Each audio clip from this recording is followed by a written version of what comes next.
एक बार चिंटू और उसके दोस्त गप्पू पप्पू आपस में बातें करते हुए घूम रहे थे कि तभी उन्होंने देखा कि रास्ते में दो लोग लड़ाई कर रहे हैं। ये देखकर वो तीनों उन लोगों के पास गए और उनसे पूछा कि क्या हुआ, तुम दोनों लड़ाई क्यों कर रहे हो।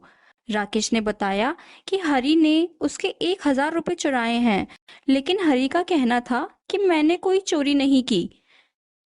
चिंटू को कुछ समझ नहीं आता कि आखिर कौन सच बोल रहा है और कौन झूठ। थोड़ी देर सोचने के बाद चिंटू को एक आइडिया आता है और वो राकेश को बोलता है कि तुमको किसने बताया कि हरी के पास तुम्हारे 1,000 सिक्के हैं। तब राकेश बोला, मैंने पूरा साल मेहनत करके धीरे धीरे 1,000 सिक्के जमा किए ताकि मैं अपना घर बनवा सकूं, लेकिन जब आज सुबह मैंने देखा तो वो सिक्के वहां से गायब थे और दिन में मुझे पता चला कि उसी दिन हरी को कहीं से 1,000 सिक्के मिले हैं। अब इसका यही मतलब हुआ कि हरी ने ही मेरे सिक्के चुराए हैं। तभी हरी बोला, अरे नहीं, मैंने कोई चोरी नहीं की। मेरे पास तो बस एक ही सिक्का है और वो मुझे खेतों में काम करते हुए मिला। चिंटू को कुछ समझ नहीं आता कि आखिर कौन सच बोल रहा है और कौन झूठ। थोड़ी देर सोचने के बाद चिंटू को एक आइडिया आता है और वो राकेश को बोलता है कि तुमको किसने बताया कि हरी के पास तुम्हारे 1,000 सिक्के हैं। राकेश बोला, मुझे मेरे दोस्त अजय ने बताया। अब दोनों मिलकर चिंटू के साथ अजय के घर जाते हैं और अजय से पूछते हैं कि तुमको किसने बताया कि हरी के पास राकेश के पैसे हैं। अजय बोला, मैं जब घर से निकल रहा था तभी मैंने देखा कि हरी अपने खेतों से बिना काम पूरा करे ही घर वापस जा रहा था और उसके हाथ में एक सिक्का भी था। जैसे ही मैंने वो सिक्का देखा, मैंने अपने दोस्त राकेश को बताया कि तुम्हारे चोरी हुए पैसे हरी के पास हैं।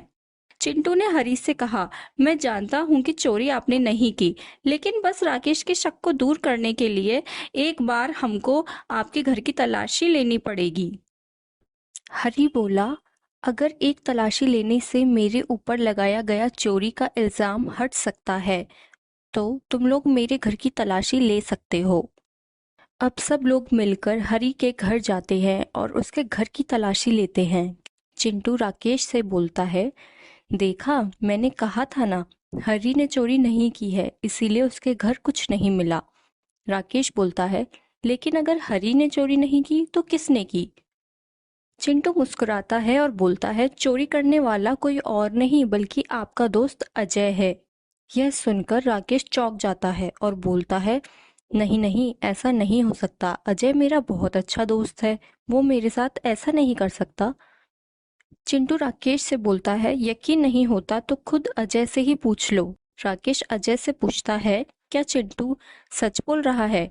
अजय बोलता है, मुझे माफ कर दो मित्र, मैं ऐसा नहीं करना चाहता था, लेकिन मुझे ना एक साइकिल लेनी थी जिसके लिए मुझे पैसे चाहिए थे, और जब तुमने मुझे बताया कि तुम्हारे पास 1,000 रुपये हैं और वो पैसे कहाँ रखे हैं, तुमने मुझे ये भी बताया था, बस इसी वजह से मैंने पैसे चुराए।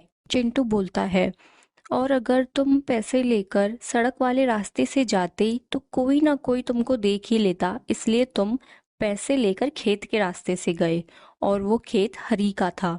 जाते हुए गलती से एक सिक्का हरी के खेत में गिर गया। वही सिक्का सुबह हरी को मिला और जब तुमने देखा कि सिक्का हरी के पास है तो तुमने इस पर चोरी का इल्जाम लगा दिया ताकि तुम पर कोई शक ना करे। राकेश चिंटू से बोलता है, तुमको ये सब कैसे पता लगा चिंटू। चिंटू बोला, मुझे शक तो तभी हो गया था जब आपने बताया कि चोरी की बात आपको अजय ने बताई, लेकिन अजय को तो आपने बताया ही नहीं था कि आपके पैसे चोरी हुए हैं। मेरा शक तब यकीन में बदल गया जब हम तुमसे मिलने के लिए तुम्हारे घर गए और तुम्हारे घर के बाहर एक नई साइकिल खड़ी थी। मैं उसी समय समझ गया कि पैसे तुमने ही चुराए थे और उन पैसों से तुमने साइकिल ले ली।